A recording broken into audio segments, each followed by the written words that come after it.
ನೋಡಿ ಫ್ರೆಂಡ್ಸ್, ಏನಾಗುತ್ತೆ ಅಂದ್ರೆ ಉಷಾ 450E ಇಲ್ಲಿ ಡಿಸೈನ್ ದೊಡ್ಡದು ಹೆಂಗ್ ಮಾಡ್ಬೇಕಂತ ಗೊತ್ತಾಗ್ತಲ್ಲ. ಕಸ್ಟಮರ್ಗೆ ತುಂಬಾ ಜನ ಕನ್ಫ್ಯೂಸ್ ಆಗ್ತದಾರ ಯಾವ ತರ ದೊಡ್ಡದು ಮಾಡ್ಬೇಕಂತ. ನೋಡಿ ಡಿಸೈನ್ ತಗೊಂತದಾರ, ಪೆಂಡ್ರೈವ್ ಇದರ ಹೋಗ್ತದಾರ. ಇದು ಪೆಂಡ್ರೈವ್ ಸಿಂಬಲ್, ಇದು ಸೆಟ್ ನಂಬರ್ G ಫೋಲ್ಡೆಡ್ ಹೆಸರು. ಡಿಸೈನ್ ಓಪನ್ ಆಗ್ತಾ ಇದೆ. For example design number 1 ತಗೊಂಡಿದಾರ. ಇದರಲ್ಲಿ ಫ್ರಂಟ್ ಟು ಬ್ಯಾಕ್ ಬುಟ್ಟ ಎಲ್ಲ ಕೊಟ್ಟಿರ್ತಾರ, ಪ್ಯಾಚು ಕೊಟ್ಟಿರ್ತಾರ. For example left side first ಹಾಕೋದು. ಲೆಫ್ಟ್ ಸೈಡ್ ತೊಗೊಂಡಿದ್ಮೇಲೆ ನಾವು ಇವಾಗ ಡಿಸೈನ್ ಮೂವ್ ಆಗುತ್ತೆ ಈ ಥರ ನೋಡಿ. ಮೂವ್ ಆಗಿದ್ಮೇಲೆ ಫ್ರೇಮ್ ಸೆಲೆಕ್ಷನ್ ಮಾಡಿರ್ತಾರ. ಫ್ರೇಮಲ್ಲಿ ಹೋಗಿದ್ಮೇಲೆ ಇವಾಗ ಚಿಕ್ಕದು ಫ್ರೇಮ್, ಚಿಕ್ಕ ಫ್ರೇಮ್ ಇದೆ, ಅದರಲ್ಲಿ ದೊಡ್ಡ ಫ್ರೇಮ್ ಸೆಲೆಕ್ಷನ್ ಮಾಡಬೇಕು. ಫ್ರೇಮ್ ಸೆಲೆಕ್ಷನ್ ಆಗಿದ್ಮೇಲೆ ಸೈಜ್ ಇಲ್ಲಿ ಆಪ್ಷನ್ ಕೊಟ್ಟಿರ್ತಾನ.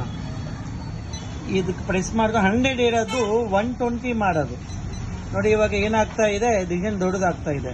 ಇವಾಗ ಫ್ರೇಮ್ ಸೈಜ್ ಇಷ್ಟಿದೆ, ಲಾಸ್ಟ್ ನಿಮ್ಗೆ ಈ ಡಿಸೈನು 1 ಆಗಿದೆ. ಅಂದರೆ ಈ ಡಿಸೈನ್ಗೆ 111 ಆಗ್ತಾ ಇದೆ. ನಮ್ಗೆ 120 ಅಷ್ಟು ದೊಡ್ಡದು ಮಾಡ್ಕೋಬೋದು ಡಿಸೈನ್ಸು. ಈ ಡಿಸೈನ್ 110, 111 ಆಗ್ತಾ ಇದೆ. ಆ ಡಿಸೈನ್ ಇವಾಗ ಸೈಡ್ ಸರಿಸಿದ, ಓಕೆ ಪ್ರೆಸ್ ಮಾಡಿಕೊಂಡು ಮತ್ತೆ ನಾನು ಸ್ವಲ್ಪ ಸೈಡ್ ಸರಿಸಿದ ಅನ್ಕೋ. ಫಾರ್ ಎಕ್ಸಾಂಪಲ್ ಇದು ಸರಿಸಿದ್ದೀನಿ, ಮತ್ತೆ ನೋಡಿ ಮೂವ್ ಆಗ್ತಾ ಇದೆ. ಮತ್ತೆ ಸೈಜಲ್ಲಿ ಹೋಗಿ ಮತ್ತೆ ದೊಡ್ಡದು ಮಾಡ್ಬೋದು. ಲಾಸ್ಟ್ ಇದರಿಂದ ದೊಡ್ಡದು ಆಗಂಗಿಲ್ಲ. ಫಾರ್ ಎಕ್ಸಾಂಪಲ್ ನಿನ್ನ ಒಂದ್ಸಲ ಮೇಲೆ ಕೆಳಗೆ ಚೆಕ್ ಮಾಡ್ತಿದ್ದೀನಿ, ಮೇಲೆ ಇದು ಕೆಳಗಡೆ.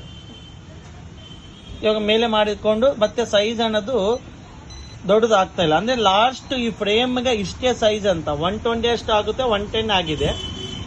ಕೆಲವೊಂದು ಡಿಸೈನ್ಸ್, ಫಾರ್ ಎಕ್ಸಾಂಪಲ್ ಇನ್ನೊಂದು ಡಿಸೈನ್ ತೊಗೊತೀನಿ ನೋಡಿ. ಇದರಾಗ ಹೋಗಿ ಪೆಂಡಲ್ ಸಿಂಪಲ್ ಆಗಿ ಹೋಗಿ, ಫಾರ್ ಎಕ್ಸಾಂಪಲ್ ಡಿಸೈನ್ ನಂಬರ್ 10 ತೊಗೊಂಡಿದ್ದೀನಿ. ಸಿಂಪಲ್ ಇದೆ ಡಿಸೈನ್, ಇದು ಲೆಫ್ಟ್ ಸೈಡಿಂದ ತೊಗೊಂಡಿದ್ದೀನಿ. ಓಕೆನಾ, ಇದು ಲೆಫ್ಟ್ ಸೈಡ್ ಡಿಸೈನ್ ನೋಡಿ, ಎಷ್ಟು ಚಿಕ್ಕದಿದೆ. ಸರಿನಾ, ಇದಕ್ಕೆ ಏನು ಮಾಡ್ತೀನಿ, ಮತ್ತೆ ದೊಡ್ಡದು ಮಾಡಬೇಕಿದ್ದೀನಿ. ಇವಾಗ 100 ಇದೆ, ಇದಕ್ಕೆ ಇವಾಗ ತಗಲ್ತಾ ಇದೆ ಕೆಳಗಡೆ. ಅಂದರೆ ಇದು ಸ್ವಲ್ಪ ಮೇಲೆ ಕೆಳಗಡೆ ಅಡ್ಜಸ್ಟ್ಮೆಂಟ್ ಮಾಡ್ಕೊಬೇಕು ನಾವು. ಸ್ವಲ್ಪ ಮೇಲೆ ತೊಗೊಂಡಿದ್ದೀನಿ. ಮತ್ತು ಇದಕ್ಕೆ ಸೈಜು ನೋಡಿ 1119. ಡಿಸೈನ್ ಎಷ್ಟು ದೊಡ್ಡದಾಗಿದ್ದೇನೋ, ಅದೇ ಚಿಕ್ಕದು ಬೇಕಂದ್ರೆ ಚಿಕ್ಕದು. 100 ಇತ್ತು ಮೊದಲು, ಇವಾಗ 80 ಲಾಸ್ಟ್. ಸಣ್ಣದು ಮಾಡ್ಕೊಬೇಕಂದ್ರೆ ಅದೇ 80 ಲಾಸ್ಟ್ ಆಗುತ್ತೆ. ನೋಡಿ ಎಷ್ಟು ಚಿಕ್ಕದಿದೆ. ಅದೇ ದೊಡ್ಡದು ಮಾಡ್ಬೇಕಂದ್ರೆ ಈ ಬಾಕ್ಸ್ ಕಾಣಿಸುತ್ತಲ್ಲ, ಅದು ಪ್ರೆಸ್ ಮಾಡಿಕೊಂಡು ಇದಕ್ಕೆ ಪ್ರೆಸ್ ಮಾಡಿ ಹೋಲ್ಡ್ ಮಾಡಿ ಇಟ್ಕೊಂಡು ನಂಬರ್ ಇನ್ಕ್ರೀಸ್ಮೆಂಟ್ ಆಗುತ್ತೆ. 120 ಲಾಸ್ಟ್ ಆಗಿದೆ. ಓಕೆನಾ, ಉಷಾ 450E ಮತ್ತೆ ಬೇರೆ ಬೇರೆ ಮಿಷಿನ್ದು ಬೇರೆ ಬೇರೆ ಆಪ್ಷನ್ ಕೊಟ್ಟಿರ್ತಾನ. ಒಂದು ಡಿಸೈನ್ಗೆ 110 ಆಗುತ್ತೆ, 120 ಆಗುತ್ತೆ. ಇದು 120 ಆಗಿದೆ ನೋಡಿ. ಓಕೆನಾ.